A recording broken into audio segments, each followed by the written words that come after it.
美国与俄罗斯在乌克兰问题上再次发生冲突，美国高呼乌克兰，俄罗斯即将开战，乌克兰总统喊话乌克兰公务员24小时内回国。乌克兰当地时间2月14号，乌克兰总统弗拉基米尔在公开场合表示，我们被告知2月16号将是遭受袭击的日子，我们将把这一天定为团结日。我要对所有已经离开或计划将离开这个国家的国家代表、公务员、各级人民代表说，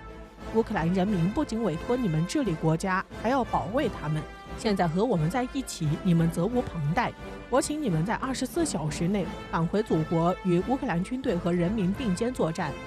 这段话听起来好像战争真的即将一触即发，但直到今天也并没有任何战争爆发的迹象。而据了解，俄罗斯将于本周三对乌克兰发起进攻的消息是由美国传出来的，并且在乌克兰的美国公民和外交官早已拎着大包小包撤离了乌克兰。美国从上到下大小官员口径一致地表示，俄罗斯周三对乌克兰发动进攻的消息属实。美国国防部声称，根据可靠情报表示，俄罗斯寻找的入侵时机已经成熟。美国国务卿布林肯表示，俄罗斯入侵的风险极高，在乌克兰的美国人需要快速撤离。美国国家安全局顾问表示，俄罗斯将在2月20号入侵乌克兰。甚至美国总统拜登都在近日声称，2月16号本周三俄罗斯将发起进攻。但根据真实情况来看，战争并没有结束，给人的感觉好像是这场预言要爆发的战争中，作为战争主角的乌克兰和俄罗斯都不清楚什么时候开战。但美国政府从上到下都在呐喊，俄罗斯要发起进攻了，要打仗了，要打仗了，并且2月16号就要打，在中国北京冬奥会之前就得打。美国在营造欧洲地区紧张气氛时都不忘影响中国，可谓是对中国非常关心了。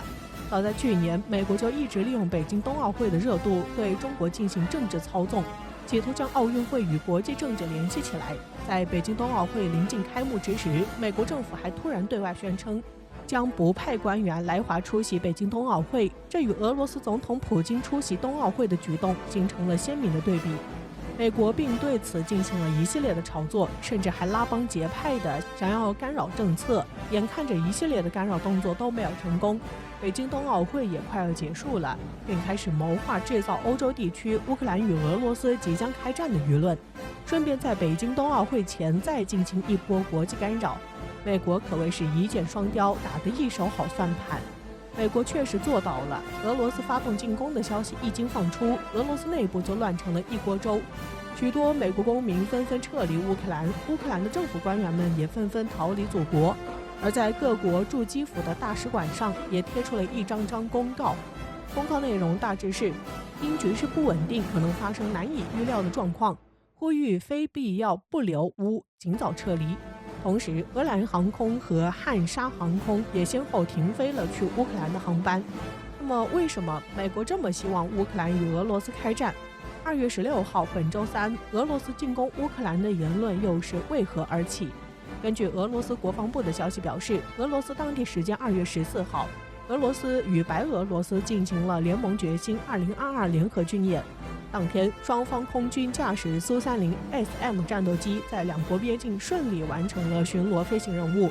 而美国判断俄罗斯与白俄罗斯的军事演习将会在2月18号结束，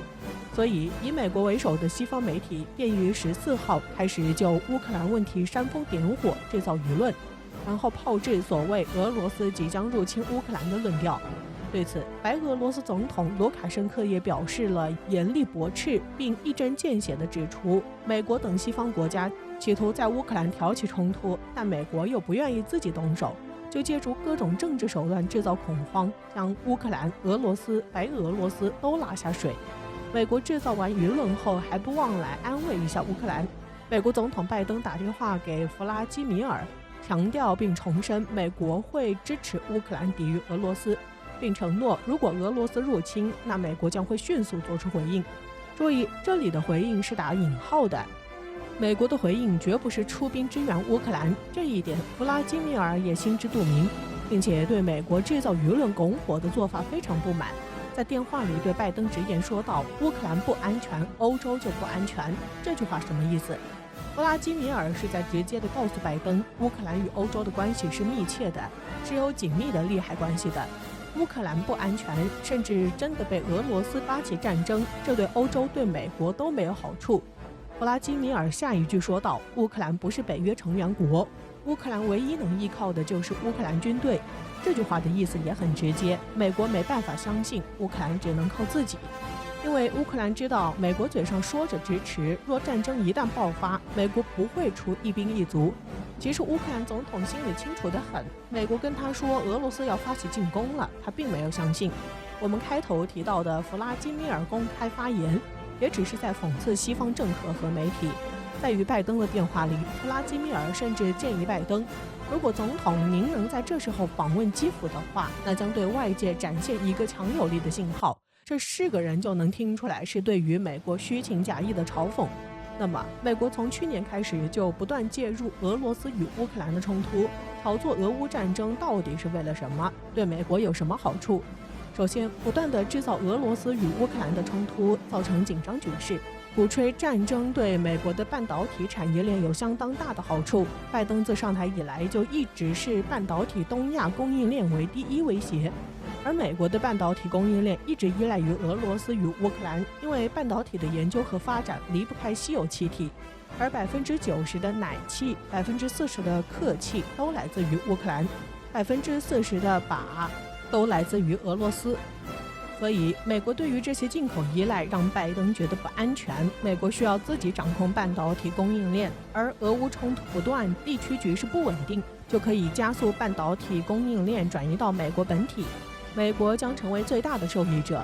其次，众所周知，美国一直在与俄罗斯竞争国际原油市场。美国的页岩油让美国赚得盆满钵满，但美国并不满足，国际市场的蛋糕只有这么大，俄罗斯占据大量的市场份额，并且美国的页岩油开采成本远高于中东和俄罗斯，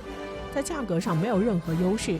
而随着俄乌冲突在美国不断炒作下发酵，国际石油价格已经逼近了$100一桶。石油价格疯涨，美国的页岩油就会有更多的市场空间，帮助美国重新回到世界第一原油生产国宝座。无利不起早，美国从来不会做亏本的生意，其制造舆论也不需要付出任何代价。如果战争真的爆发，美国可以得意地说自己预测成功了，对乌克兰帮助很大。没打起来，美国可以说是自己的制裁吓退了俄罗斯，反正是不费任何利益。无论何种结果，美国都可以说是在帮助乌克兰，这就是美国的政治手段。